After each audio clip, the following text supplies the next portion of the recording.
ஸ்ரீ குருப்யோ நமஹ.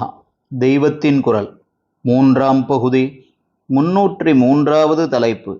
நவநீத கிருஷ்ணன் வடபத்ர சாயி. தொடர்ச்சி. ஆலமரத்தின் கீழ் உட்கார்ந்து கொண்டு ஞானோபதேசம் பண்ணுகிறவர் பரமேஸ்வரன்.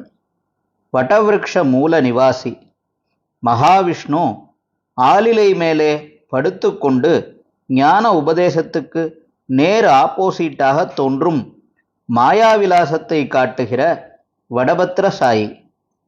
மாயாவிலாசத்தை காட்டியே ஞானம் கொடுத்து விடுகிறார்.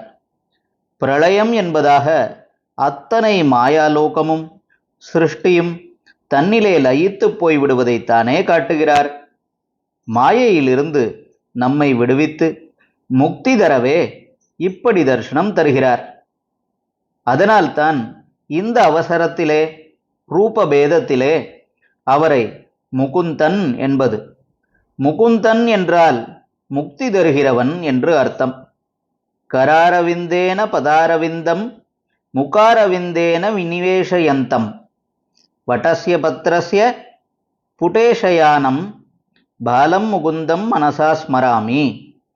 தாமரைப்பூ மாதிரி இருக்கிற கால் கட்டை விரலை தாமரைப்பூ மாதிரியே இருக்கிற கையினால் பிடித்து இழுத்து தாமரைப்பூ மாதிரியே இருக்கிற வாய்க்குள்ளே போட்டுக்கொண்டு ஆலிலை மேல் சயனித்திருக்கும் குழந்தை முகுந்தனை முழு மனசோடு ஸ்மரிக்கிறேன் என்று அர்த்தம். கால் கட்டை விரலை எதற்காக வாயில் போட்டுக்கொண்டு சப்ப வேண்டும்? மாந்தாத்தா என்று சூரிய வம்சத்தில் ராமருக்கு ரொம்பவும் முந்தி ஒரு ராஜா இருந்தார். அவர் நேராக அவருடைய தகப்பனாரிடமிருந்து பிறந்து விட்டார். அதனால் அவருக்கு பால் கொடுப்பதற்கு அம்மா இல்லை. அந்த சமயத்தில் இந்திரனே நான் கொடுக்கிறேன் மாம் தாத்தா என்று சொல்லி குழந்தையின் கை கட்டவிரலை எடுத்து அதன் வாய்க்குள் வைத்தான். மனுஷ்ய சரீரத்தில் ஒவ்வொரு அங்கத்திலும் ஒரு தேவதை வசிப்பதில் கைக்கு உரிய தேவதை இந்திரன்தான்.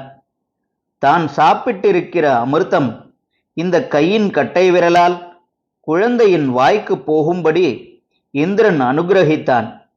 அநேக குழந்தைகள் வாயில் விரல் போட்டுக்கொள்வது அதனால்தான். ஆனால் இங்கே பகவான் வாயில் போட்டுக்கொண்டிருப்பது கை கட்டை விரல் அல்ல, கால் கட்டை விரல். அவர் சரீரத்தில் இன்ன இடமென்றில்லாமல் தலையோடு கால் அமிர்தமயமானவர். அமிர்த வபுகு என்றே விஷ்ணு சகஸ்ரநாமத்தில் பெயர் இருக்கிறது. இதனால் இந்திராதி தேவர்கள் கையால் செய்வதை தாம் காலால் செய்ய முடியும் என்று காட்டுகிறார் போல கால் விரலை சப்பிக் கொண்டிருக்கிறார். சாப்பிடுவது பிரம்மம், சாப்பிடப்படுவது பிரம்மம், சாப்பாடு போடுவதும் பிரம்மம் என்பது மந்திரம். அந்த உண்மையையும் நிரூபித்து காட்டுகிறார்.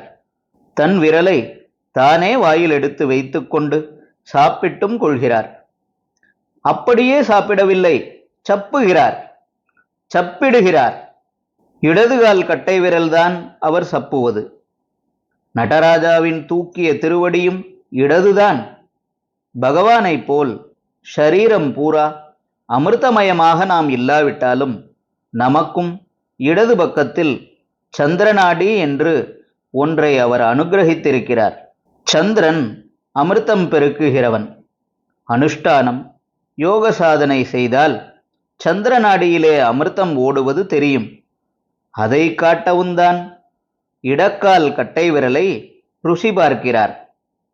கால் மட்டமானது, இடது பக்கம் மட்டமானது என்றெல்லாம் இல்லாமல் எல்லாம் உஷத்தி, எல்லாம் அமிர்தம் என்று காட்டுகிறார். ஹரஹர சங்கர, ஜெய ஜெய சங்கர. தெய்வத்தின் குரல் மேலும் ஒலிக்கும்.